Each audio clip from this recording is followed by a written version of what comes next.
Yeah, so we're going to talk about Rails, Postgres, Angular, and Bootstrap. It's a lot of stuff. I'm calling it the power stack, which is a little cheesy, but hopefully you'll learn that these tools are actually quite powerful and they actually solve a lot of common problems that you have when you're working at all the different parts of the web application stack. And thus, you can focus on your users' problems and not technology problems. So we'll do this by kind of going through each part of the stack, starting from the UI, ending up at the database. And we'll talk about what are the common problems you deal with when you're working in that part of the stack, and how these tools actually address those problems and make your life easier. And then at the end, we'll talk about how we bring it all together, because it's one thing to use these things individually, but when you're using them all together on one project, it creates some complications. It requires you to make some decisions about how they all work. So we'll talk about that some as well. Now I know the conference has the word full stack in the title, so it's probably not necessarily required to talk about why working in the full stack is important, but I think it's good to say out loud every once in a while. Some people don't think full stack development is good, and they sort of use it as a term of derision, and they use this quote, "Jack of all trades, master of none," the implication being you can't really do anything if you just dabble in lots of little things.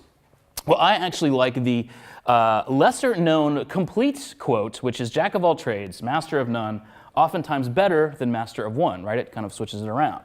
The implication here is if you have a basic command of lots of things, you can get a lot done versus having deep expertise in only one thing. And so that, I think, embodies the full stack developer, right? You can have a holistic view of what you're doing, and when you need to solve problems for your users, you know where in the application, and you can use each part of the application to come together to solve the problem in the right way, right? If all you know is front-end development in a browser, then you have to fit every solution into that, and that is not necessarily the right solution all the time. So, now this isn't to say that specialists are not of value. Absolutely they are, and we'll talk about that as we go. But the great thing about being able to work at all parts of the stack is when you do need a specialist, you're able to more easily communicate with them and help them help you make the project successful, right? If you know what grid-based design is, you can more easily talk to a front-end developer. If you know what a database index is, you can talk to a Postgres database expert a little more easily because you speak a little bit of the same language. So it actually works when you're on your own or when you have specialists around. That said, let's go into it and start at the user interface. How many of you would qualify yourself as a back-end developer?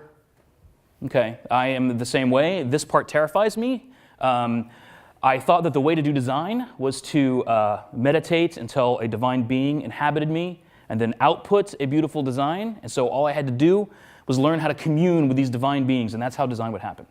Of course, that's not how design happens. Design's a skill like anything else, and there's basic tools that we'll learn a little bit about, and you can actually do a reasonable job at some simple things with just a little bit of background knowledge.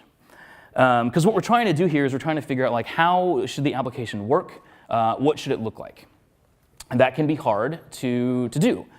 So I think the first thing, though, is to be honest with ourselves about what we're building, right? We're not building this. We're not, most of us, working on something that is differentiated entirely by its user interface. We are not typically working on something that is trying to change the paradigm by which humans and computers interact, right? Usually we're working on stuff like this, like business software. Something that is maybe sounds a little boring, but is actually what somebody needs to do their job. Somebody needs data out of some system to do something. Someone is doing something tedious and we want to make it not tedious. Someone just needs to kind of be successful at something and they need software to help, and we're here to write it. So the good thing about this is that the design challenges for business software, right, there's still lots of them, of course, but they're highly constrained. And it's a lot easier to be pretty successful with a little bit of understanding and some nice, powerful tools. So let's talk a little bit about design. I am not a designer. These slides are my entire understanding of design. So it's not much, but it is helpful. The grid, right? This is the basis of all print and web-based design, and it's something that is kind of obvious when you hear about it, but it's very hard to intuit and come up with if someone doesn't tell you how it works. The idea is that everything you put on a page has to be aligned to a grid, and things that have a size should be the size of a grid cell or a multiple of those grid cells. So if you have your screen with a bunch of stuff thrown on there, it looks a little bit sloppy. But if you just make things the same size and line them up to a grid, it all of a sudden is cohesive and it looks kind of nice. And it looks like someone thought it through. And all you did was just align things to this grid. So that alone is really powerful. For me, it made me a lot less anxious about having to go in and create a user interface because it reduces the decisions I have to make, right? On a blank piece of paper, there's a million possible things you could do. On a grid, there's very, very few. So it's very obvious what to do, where things should go. And if you mess it up, it's still going to look okay because things are generally sort of lined up in the same size. So they all kind of look okay. Now, what are we putting on our apps? Well, we're putting text, right? Lots of text. Users are reading text. They're typing text. We have to show them how things work. So text is kind of an issue. And we get the same sort of problem where, like, how many font sizes are there in the world? There's like a billion. But you don't really need that many font sizes. And again, you want to be making less decisions. And so this other thing that is helpful is called a modular type scale. And that's a fancy way of saying that instead of having an infinite number of font sizes, you have 7, and you just pick one. And so those 7, or actually here I think we only have 6, they are suited to any need. They're very different from one another. So we have this giant heading, and then we have 3 subheads that are all very different from one another. They'll have a lot of contrast, but they're all big. We have this body text, which is very comfortable and easy to read, and then we have some tiny text in case we need tiny text. So now when you're putting text on a page, you don't have to think, should this be 35 points or 36 points? You just pick one of these, and it's usually obvious which one to pick. So if you know any CSS, you could create a type scale in CSS. You could create a grid in CSS. With a little bit of knowledge, it's not that hard to make those things. What's really hard, skipped a slide, sorry, is this stuff. Components, forms, buttons, tables, all of these things, we want them to look nice too. When we put those on our page, we want them to have nice padding, nice spacing. We want them to all look cohesive. We want them to look like they're designed by the same person, that they are all designed to work together. This is very hard, very hard. Yes, you can make a button that looks like that, probably. Can you make a button and a table and a drop-down and a panel and a tab that all look like they're the same and all work together no matter how you combine them? That's much harder. That's what you need a specialist for. But you can't have a specialist kind of swooping in every time you want to build something and design everything from scratch. What you want is the specialist to design reusable components for you so that you can then get the benefit of all of this. And that is what Bootstrap does. So there's a lot of CSS frameworks in the world. They do varying degrees of things. Bootstrap is on the heavily featured end. It has lots and lots of stuff in it, and that's a good thing for our purposes.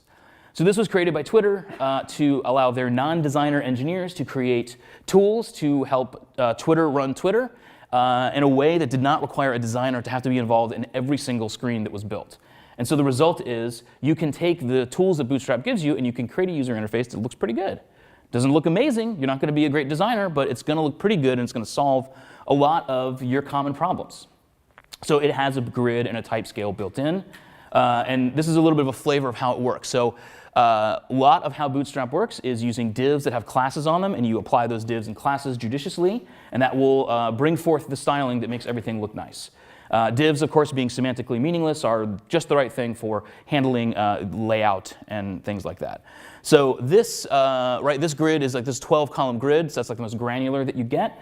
But if things need to be wider than what will fit in one column, you can combine them, as you can see below. So this would make 2 columns, one that's 8 columns wide, one that's 4. And you can mix and match. And the great thing is, everything will look nice when you put stuff in there, no matter how you do it, because it will all line up to this grid without you having to think too hard about it. And it's pretty obvious what it does. Like, it's pretty easy to understand what's going on here once you know what a grid is.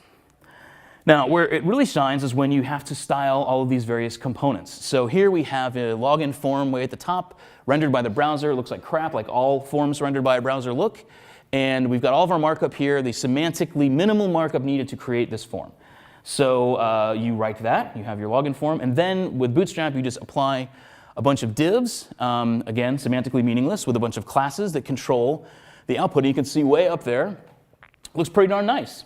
Everything's lined up, the text is good, the labels are bolded as they should be, the little checkbox is lined up here, like that can be a real pain in the butt to get right, but it just sort of works.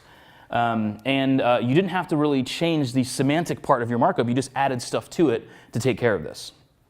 And so we'll see this all through Bootstrap. I'm going to kind of breeze through a few other things, but basically it's very all-encompassing. So we have lots of different sizes of buttons, and you can see how they're created. It's very straightforward. And we can see the sense of the type scale here, right? This big button is a lot bigger than the other one. The small button is a lot smaller than the other one, so you don't have to choose between 100 different button sizes. If you need a big button, you use a big button, and it's very simple. It can do alerts, things like this, right? Again, we get a flavor of how it works. There's this div with a couple of magic classes, and everything just sort of comes alive. And everything that it includes all works together. So here's a really complex thing here. So we've got a panel, which is like a rectangle that holds stuff with a title, and it's got some text in it. It's got a well, which is another kind of rectangle that looks different than a panel if you need that. And notice how it's all nice and spaced, right? It looks nice. There's a sub panel inside. The panel knows how to be inside a panel, so everything looks good.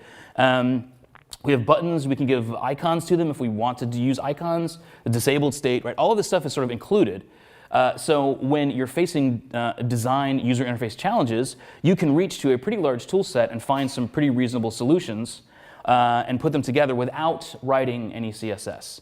A technology that allows me to not write CSS is pretty good, because I hate writing CSS, and this takes care of a lot of that. It's not going to make you the world's greatest designer, but you're going to get very, very far.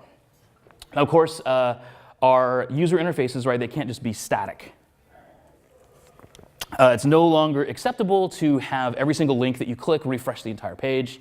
It's no longer acceptable for the user to look at a white browser screen while things are loading and taking forever. And it's definitely not acceptable to show the user those crappy JavaScript dialogues when you need to alert them about something.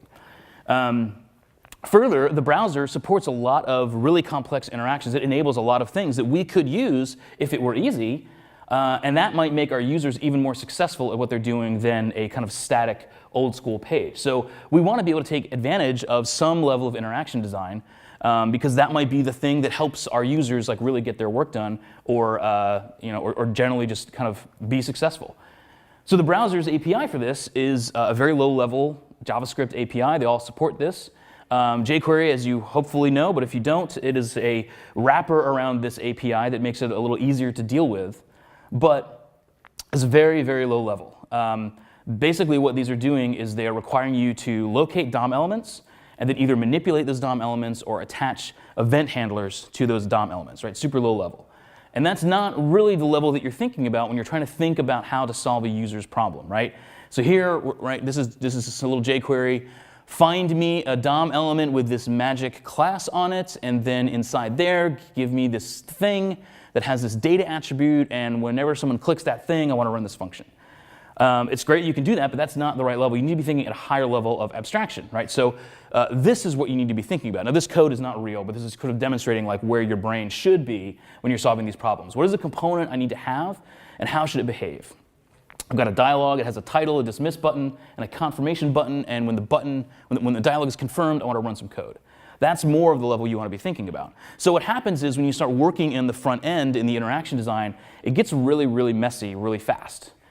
Your markup gets intertwined with your logic, so it's very hard to execute that logic without the markup being there, i.e. in a test, so very hard to test. And then minor changes in either the logic or the markup will break everything. So it's not good. Now, if you're a conscientious developer, you will take steps to avoid this mess. You will start to create conventions around how to locate DOM elements. You'll create helper libraries and functions to make sure you don't create that awful mess. And then what have you done? You've made yourself a nice JavaScript framework that has no documentation, doesn't exactly work, and is kind of terrible, and only you know how to use it. What this is telling you, though, is that you want to think at a higher level of abstraction. You want a framework. And so I'm going to say AngularJS is a great framework to use. Like Bootstrap, it has lots of features to solve lots of problems that you face, and it allows you to manage your front-end code the way you would manage your back-end code. And it prevents making a lot of the messes that we tend to get into when we're doing raw JavaScript or jQuery. So let's look at some of these and see what this looks like. Here's an Angular view. So we can see here, you can probably figure out what this means, right, without knowing anything about Angular, right? The stuff in squiggles is dynamic content that's being rendered. And we have a couple of droppings on our markup. So yeah, so I was complaining about droppings on your markup with the jQuery-based solution, but these are a little bit more meaningful, right? This is pretty clear what ngIf means, right? If there's a message, show this DOM element. ngClick is pretty explicit. If this gets clicked, call this function. So it's communicating intent a lot more clearly. And as we'll see when we look at the code, it's very separated from the code that we have to write. So the other end of this is a controller. So the stuff that's a big font, that's this code that we write. So we'll look at that in a minute. But I want to talk about this boilerplate here because it's really weird. And there's a lot of this. And this is a function of two things, right? It's a function of Angular's design decisions, but it's also a function of JavaScript just being a weak language. JavaScript does not have good features to create constructs like this. So you have to come up with some way to sort of bootstrap whatever it is that you're doing and get it hooked into all of the different bits of the framework that you want to use. So this is how Angular has decided to do that. There's this function called controller, and it takes a string, which is the name of the controller. It's going to register that string somewhere. And then it takes a function as an argument, and that function is your controller's code. And that function's arguments are basically whatever your controller needs to do its job. And they can be anything as long as Angular knows how to find them. So in this case, we're passing in this thing called scope, this thing called dialog, and this thing called opts. Dialog and opts I just made up. They're meaningless. They're just here to kind of illustrate that you can pass things into here. Scope is special.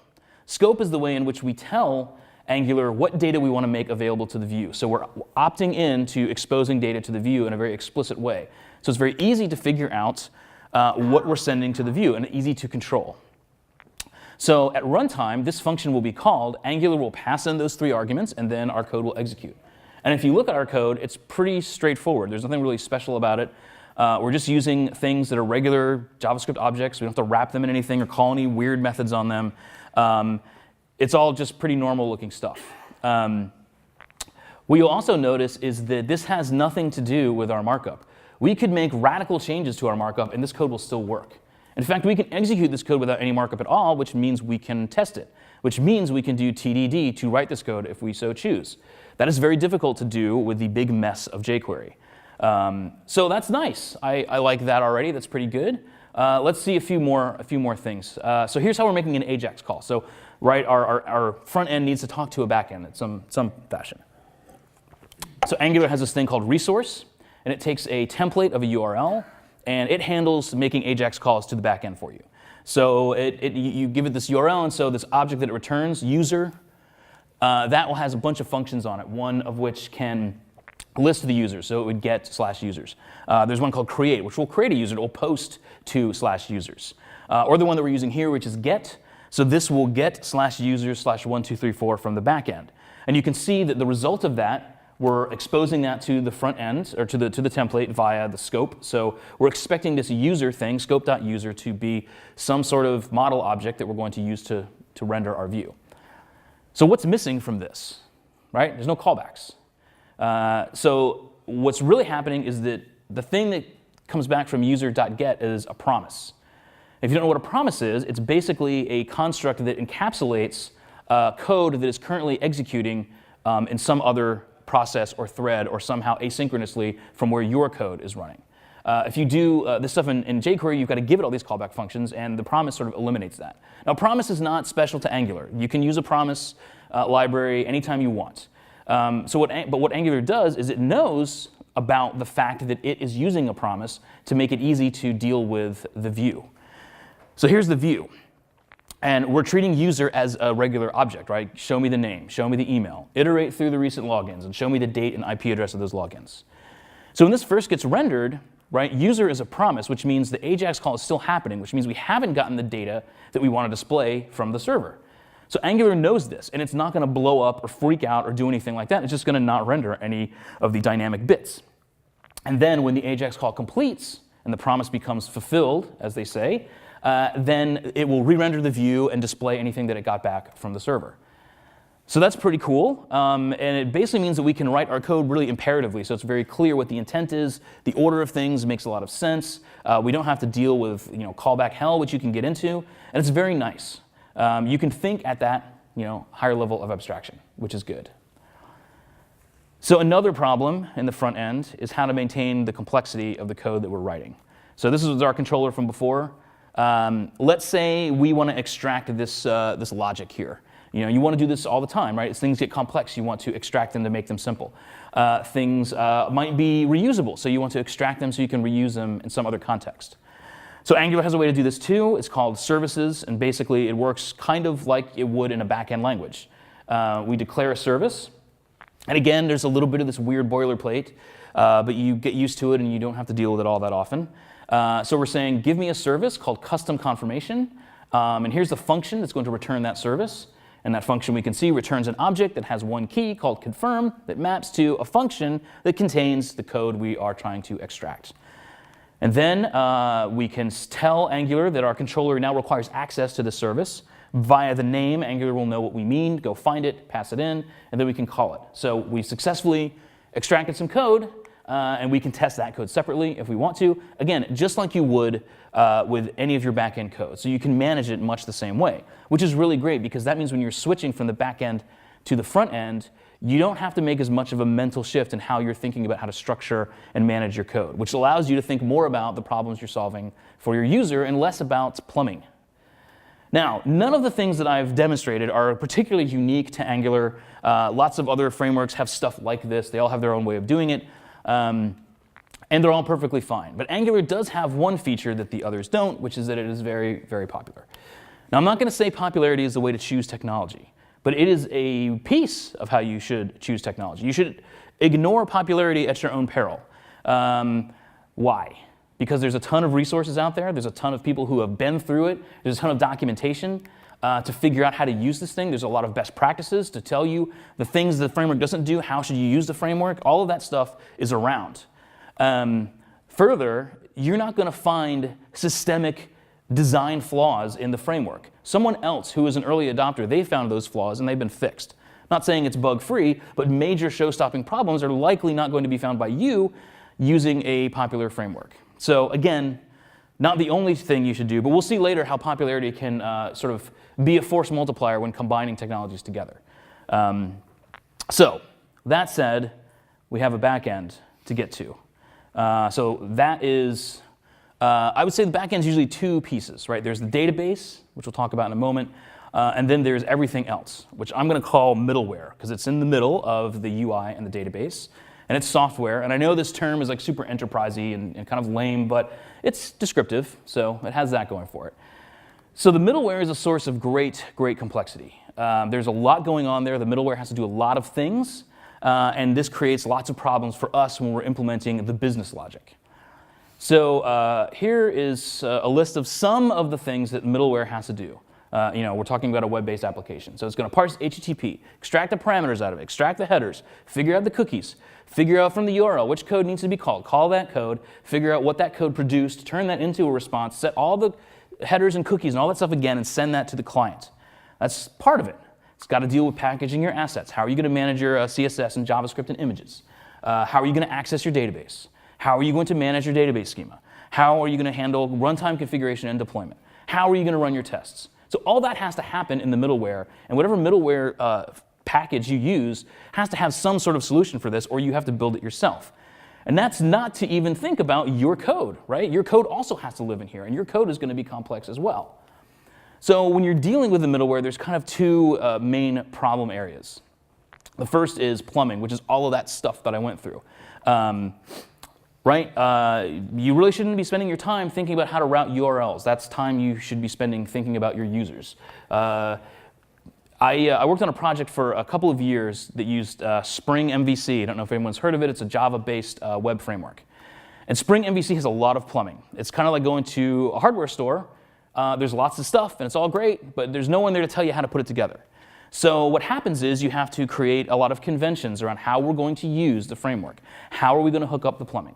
And hopefully you document those conventions. But then every single time you make a change to your application and you review the code, you have to talk about the plumbing conventions. Did we violate the conventions? Do we not have a convention for something we didn't think about? You have to think about that, which is not the problem that you're trying to solve. When you bring new people onto your team, let's say you get a new junior developer. Well, they might not be used to looking at documentation, so they're going to search Stack Overflow, and they're going to find a way to use this framework in a different way. So then you have to talk to them about that, and you have to spend time looking at that, which is not good. Or you get a very senior developer who's very opinionated about how to use this framework, and their opinion does not match yours. And so then every decision that you made about the plumbing has to be revisited again and again, every time. Meanwhile, your code, the thing that solves the problem you have in front of you, is is dividing your attention, right? So whatever you choose here, and we know what we're going to choose in this talk, you don't want to be dealing with this stuff. This is not something that differentiates your application. This is something that's distracting you from the real complexity of the middleware, which is your code.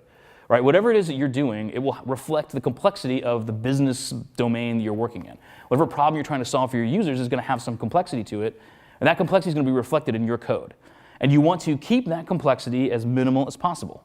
And so you need powerful features to do that. You need a language that makes it easy to manage this complexity, or at least makes it possible. Ultimately, right, you want to have to make as few decisions as possible so that the only decisions you're making, the only thinking you're doing is about your problem in front of you. So Rails. Rails is the gold standard of this sort of thing. This is exactly what Rails is built to do. If any of you did web development before Rails was invented, or before you heard of Rails, I hope my story rang true, because it was painful. And so I've been doing Rails for several years, and we never talk about how we're going to run our tests. We never have a debate about how to package assets. We never talk about how to route URLs to our code. Like we just do whatever Rails does because it's perfectly fine. Now, you may not agree with the decisions that Rails makes about how to manage your code and how to do the plumbing. You might, if you were creating your own framework, you might do it differently. But it doesn't matter, right? Your job isn't to write a web framework. It's to solve your users' problems. And I guarantee you, no effort ever failed because the database table names were pluralized, right? It just doesn't matter. These are decisions that don't matter, and they just need to be consistent. They need to be easy to follow and hard to mess up. So that's what Rails does. Now, Rails is successful because it's built on Ruby. And Ruby is a great language to manage the complexity of your code, right? All that stuff that you have to do that's special to your application, Ruby is a great language to do that. It's got excellent features that express programmer intent. It has various means of abstraction and creating the right levels of things in your code. If all you know about is JavaScript or Java, I highly encourage you to write a real application in Ruby on Rails just to get the experience, to see what the bounds of language design can awaken in you. I love it. It's wonderful. And when I'm working on it, I'm thinking mostly about the problem that I'm solving. And I feel like that's what I should be thinking about. Now, I don't want to sing Rails praises forever because Rails wants to be everything. So it's going to get its little tentacles all over the place. And we'll talk about that in a little bit. There's lots of parts of Rails that we're not going to use or that are not great. But for the middleware thing that I've described, it's awesome. Which leads us to the data. So a lot of middleware, Rails or not, Rails does this just as the rest of them do. They all treat your database as this hash table that's this sort of trifle that you don't want to have to be bothered with this archaic capital letters, and you're just sort of abstracted away from it. And the result is you can't do much with your data in a lot of these systems. But if you think about it, your data is actually probably the most important part of your application. Like, think about the projects that you're working on right now. Think about some projects you've worked on in your past. What if the source code just disappeared forever, never to be found again, but the data was still there, right? That would be terrible. It would be a huge pain. You could probably recover. Like, the data's there. You could allow users to do what they need to do with that data somehow. But now think about it again as if your data was all gone, never to be seen again. Your company would probably go out of business. My company, if we lost our data forever, we would have to start over from scratch. It would be disaster. The data is the heart of everything that we're doing. So we need a system to manage that data that treats it with that level of respect and that level of importance. We want it to be durable. We want our database to be durable. When we ask the database to write data, and the database says, I wrote that data, we want that data to have been written.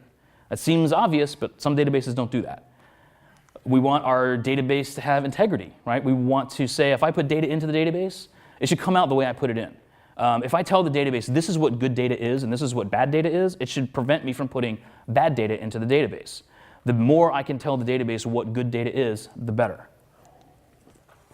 It should be fast, though. We don't want to wait around. We should be able to tell the database how we're planning to access the data and have it optimize itself for our needs.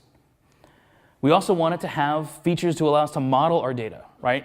There are things in life that aren't strings. Sometimes things aren't numbers. And we want to have richer tools to describe our data in a better way. So the more the data in our database matches our conceptual thinking of what that data is, the better. So the gold standard is a SQL relational database management system, which is such an enterprising term, and it sounds horrible, but it really has stood the test of time. This is a technology that has had a really long period of relevance, much more so than anything else, except maybe Unix. The relational model upon which these databases are built, it has roots in mathematics and is well understood by lots and lots of people, has lots of technology behind it. The ways to optimize access to this sort of data is well understood. It is the thing that addresses all of those really, really well. Now, if you don't know SQL at all, right, it seems very archaic. It's definitely a strange language, and it's highly optimized to access relational data, and it is severely not optimized to do anything else. But if you can learn SQL and get a grasp of how to do it, that will open up your world to be able to manipulate, manage, and model data in a really, really good way that's supported by a ton of technology that's out there. So a lot of times the ORM, Object Relational Mapper, that you're using in your middleware will prevent you from having to write SQL. That is doing you a disservice. So definitely learn SQL and then use Postgres. There's lots of SQL databases. You should just use Postgres. As we'll see, Postgres excels at all the things that I just talked about. Many SQL databases do, right? Those are the rules of the game for a SQL-based database. But Postgres has a lot of advanced features that you can use to get really, really far. It's got a lot of features that are found in NoSQL databases. So you can use Postgres to do some of those things as well, and we'll see that. It's free, it's open source, it has all the stuff that you need for managing, monitoring, backups, replication, all of that stuff, that's kind of there, but it has a lot more things. So if you don't know SQL at all, I'm sorry, this part might be a little bit odd, but if you do, hopefully you'll be as excited as I am about these features because I think they're amazing. Let's say we have a users table, and a user can be a guest or not. And if a user is a guest, then they must not have an email for our company. Our company is example.com. Let's further say that if a user is not a guest, then they must have an example.com email address. Okay, those are some rules and very rules of our business. So this will enforce that in the database, right? So what this will do is if you try to insert a user that is a guest but has an example.com email address, Postgres will refuse to insert it. So this means that no buggy code, no rogue agent, no person at a console could possibly insert data that violates this constraint. That is very powerful, and you can describe your data in great detail this way, which is good for two reasons. One, your data is good and you have a way to enforce good data. But two, the code that accesses this doesn't have to worry about it coming back invalid. I mean, how many times have you written code and you had to check to make sure that some weird edge case didn't happen in the database? Well, you can absolutely prevent that. So your code then can be a little bit simpler, which is great. You can get very complex with this. This is called a check constraint. Not a lot of databases have this. Okay, let's say we want to query the users table doing a case-insensitive search on the name. Very reasonable, right? Our names, we want the case of our names to be correct, but when we're searching, we don't care about case when we're searching. So this is very common. Let's say our users table has like 8 billion rows in it, right? So something like MySQL is going to take forever to do this query because a case-insensitive search is quite slow. Postgres, on the other hand, can do what we're showing here, which is create an index based on an expression, right? An index is the way the database can optimize a particular query. Most databases will optimize and let you create indexes based on the data in the database, but not an expression based on that data. This is what this is doing. So if I then say, give me all users whose lowercase name is Bob, Postgres will see that it has an index to that, and this query for 8 billion rows will be super fast. This is the tip of the iceberg for expression-based indexes. You can do a lot of powerful stuff with indexes, meaning that if you need to do some sort of complex query of your data that is potentially slow, you can actually optimize Postgres to make it fast. You won't have to immediately go set up Elasticsearch or something. Now, Postgres isn't going to be the fastest thing in the whole universe, but for a lot of really common things like doing a case-insensitive name search, you're going to be much happier to do this than to set up Elasticsearch or something. Most databases can't do this. Okay, let's say we want to store some configuration data about our users, and it's sort of like a key value thing. And let's say the keys that we need to use, we don't know which ones they are, it's still a little bit in flux, and we don't really want to create a whole system of tables around it. What we'd like to do is just store key values in the database for this particular use case. So in a regular database, you can make a hash table using some joins and things like that, but Postgres has this thing called HStore. And you can just insert what looks to be a hash, and that's exactly what that is. It's a single level hash or map or dictionary or whatever. And then you can query it. Show me all users who have autosave true set for their config. This is pretty amazing. This is super useful. And you can index it. So you can make this fast if you have 8 billion users in your table. Right? This is awesome. Most databases can't do this. Let's say we want to give users roles, and we don't know what those roles are ahead of time. We want to keep it flexible. So we can do that. We can create an array. So that text bracket bracket is an array. This expression here is creating an array. I don't know why you declare it with brackets and use squiggles for that, but that's how it works. So Postgres knows that this is an array of size 2, where the first element is staff, second element is admin. And you can query it, show me all users who have the role of admin, and it knows to do that. It will do what it looks like it's going to do, and you can index it and make it super fast. That's amazing. Most databases can't do this. So now let's say we are talking to our payment processor, Braintree, and we want to save everything that Braintree sends us back. Braintree sends back a big JSON blob with a bunch of useful info, and we want to keep that in our database so we can query it. We don't want to just dump it to file somewhere. We want to be able to query that data for research, archival purposes. So Postgres allows us to put arbitrary JSON into the database. So we can declare this column Braintree response, type JSON B, and that means that it's going to parse the JSON. So we can insert a string that looks like JSON, but Postgres is parsing that. Postgres knows that structure, and it can be arbitrary. It can be whatever you want, which means that we can use Postgres as a document-oriented database. So if you have a need to store unstructured data, but you want it queryable, you don't necessarily have to stand up some new piece of infrastructure. You can use Postgres to do this. This might not be as great as standing up CouchDB or whatever the thing is, but it will handle a lot of really common use cases. And you can create an index on this JSON field so that it will be fast. Show me all the transactions where the processor response was decline. So this means that if you need to store unstructured data, you can do it with the database, meaning your code that has to deal with this can just still use the database. You can join against this table the same as you would any other one because it's part of your main relational database. That's amazing. Most databases can't do this. Now, all of these features, right, some databases can do some of these features, but in aggregate, I don't think there's another database that does all of this stuff in aggregate the way Postgres does. It's really, really powerful. So if you learn a little bit of archaic SQL, and you start using Postgres, the result is you have this really powerful modern data layer that treats your data with respect and gives you all the things that you want without having to, by default, stand up new infrastructure. You may need to stand up Elasticsearch or something else in the future, but you can get really, really far with just what Postgres gives you, which is awesome. So we use these features all the time where I work. It's super handy. They work as advertised. It's really, really quite nice.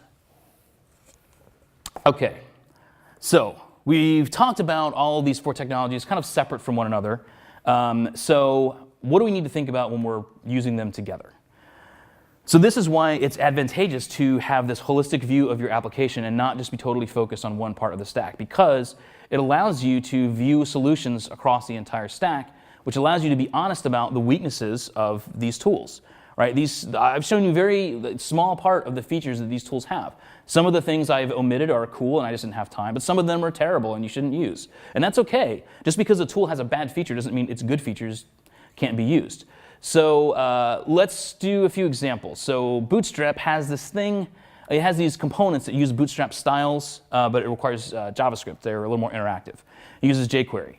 So jQuery and Angular, you really shouldn't use them together. It creates a very confusing front-end situation, and you really should avoid it. So in a sense, you can't really use these components as delivered by Bootstrap. And that's OK, because Bootstrap is very popular, and because Angular is very popular. Some nice people have created Angular UI Bootstrap, which implements all of those interactive features using Angular so that you can use them. So this is where the advantage of popularity kind of can help you out, because if you're using 2 very popular things that were not developed together, chances are someone has wanted to use them together and has created something to help you use them together as well. Here's an example from Angular. It has this thing called Protractor, which is for end-to-end testing, right? Clicking around in the browser. It's completely disconnected from any sort of test environment. There's no way to support standing up a testing database or any of the stuff that you might actually need to do this. Which is fine. The other thing, too, is you have to write your tests in JavaScript, which is not ideal. So Rails has very much support for this sort of thing. So you can install this gem called Capybara. You can install this headless browser called Phantom.js. It's a headless version of WebKit. And you can do complete end-to-end tests from Rails with a full test environment, complete management of your test database, all of your test data, fully managed the way Rails does things, and you get to write your tests in Ruby, which is a lot better than JavaScript. So that's cool. Now Rails has a few things. I got a few slides of things in Rails that are problematic. So Rails has a solution for doing front-end development. Rails wants to be your end-to-end full-stack solution. So we're using Angular right in this narrative, so we wouldn't really use a lot of Rails Vue stuff, but it does have a solution there, and it is very strange. If you know front-end development, anything other than Rails, then the Rails thing is going to be really weird looking. I'm not saying it's bad. People use it to great effect, but it's strange the way it works. So basically, you're not going to need it anyway, so you can just disable turbo links, which is part of it, and then you're fine. Now, Rails does have an asset pipeline, which handles managing all of your front-end assets and all that entails. And it does get a lot of flack for being kind of complex and opaque, but you can learn to use it. It is learnable, and it is powerful, and it pretty much works for most use cases, and you then don't have to build an asset pipeline, which is nice. So I would recommend sticking with that unless you have a strong reason not to. Now, Rails also has this thing called database migrations. It's how you manage your schema. So every change you make to your database schema goes through this migrations thing. It's written in Ruby. Now, the Ruby version of this is more compact than the SQL needed to create these database changes, but it also kind of alleviates you from having to know SQL, and it's not ideal. But it's also lowest common denominator, right? It only works for things that kind of generally are supported by most databases. So there's things that you will want to do in Postgres that you can't do with the Ruby API. So this method called execute is your sort of escape hatch. Do not be ashamed to do that because you're not making a database agnostic application. You're not designing and optimizing to completely change your data layer without any code changes, right? That's not what most of us are doing. So don't worry about that. We use this stuff all the time. The only thing you have to do is you have to tell Rails to store the schema in SQL. By default, Rails stores the schema that it can use to create for a test database. It will store that in Ruby. Because it's more compact or whatever, you just have to tell it this one line of configuration. So that's a thing you have to change. No big deal. Similarly, Rails has a thing called active record, which is how it lets you access the database. For simple things, the queries that it runs are fine. You should look at them just to be sure. But as you start to optimize how things work, you're going to want to create indexes in your database. And those indexes won't work unless the queries that you're running are specific and designed to make use of that index. And it can be very difficult to convince Active Record to run the query that you know you need to run. This is one of those things where SQL is really great. Trying to write complex queries in an object-oriented language is very difficult, and it creates code that is very hard to understand and hard to derive, when you could just write SQL because you know what SQL you need to have executed anyway. So there's this method called where that lets you basically do that. There's also one called exec query that is a little bit lower level. And the thing about these is they will handle escaping things for you, so you will not introduce SQL injection bugs by using these. So don't be afraid to use SQL. That's what it's there for. Postgres has this thing called stored procedures. It lets you write code in a very weird language that runs inside Postgres. It has this thing called triggers, which allows you to execute a stored procedure whenever something happens in the database. These could be sinks for business logic that aren't good. If you're writing code to run in the database that isn't about data integrity or managing the data, then it probably doesn't belong there. The stored procedure language is pretty terrible, so you probably won't be too tempted, but sometimes it really appeals to people. The point is, right, you don't have to use every single feature of these tools to get a lot of value out of them. So hopefully this long 40-minute ramble has convinced you that these are powerful tools. I've been using them at my current company to great effect. We've been able to do a lot of good things by taking advantage of these and by not being afraid to ignore features of these tools that aren't helpful and to embrace the features of them that are. And basically what they all do is they let us not have to make so many decisions about things that aren't relevant to the problem that we're solving. They let us think at a high level of abstraction and focus mostly on what problem are we trying to solve for our users. So think about whatever you're working on right now or something that you've worked on recently. Think about the decisions you were making working on that project. Think about how often you were making decisions that weren't related to the actual product you were building. And if you find that you are making those things, consider these tools. Use one of them, use all of them. They all work together great. Alone, they are great too. So they might make you feel more productive and let you solve problems for your users more expediently. Now, I've glossed over, this was a rush through all kinds of stuff. I've glossed over a lot of details because there's no time to get to it. So between the time that I submitted this talk to the conference and now, I ended up writing this book about these 4 technologies and how to use them together. This has all the gory details about how to get all this stuff working together. It's kind of boring for a conference talk, but it is interesting in so much as you need to know this stuff. So if any of this sounds appealing, this book has lots and lots of details, walks you through everything, explains much better all that weird Angular stuff and some of the Postgres stuff as well. So. Thank you, and that's all I have.